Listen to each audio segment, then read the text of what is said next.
Welcome to Camper Versions.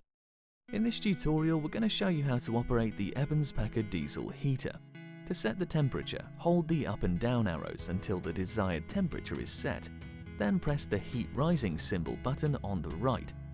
This will start the on procedure, which can take 10 to 20 minutes as it starts from zero and gradually increases heat. If you want to turn the temperature down, just press and hold the down arrow. The temperature the heater is taking is the return air going back into the heater from the cab area, so it can take a while for the adjustment to take effect.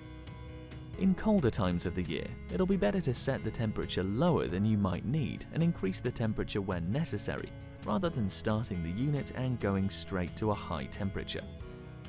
When the heater gets up to temperature, it will slow down and circulate whilst topping up already warm air. To turn off, press the heat rising symbol button again. This starts the off procedure, which can take 2 to 3 minutes. The fan symbol button is to operate the Eberspacher as a fan only, without heat.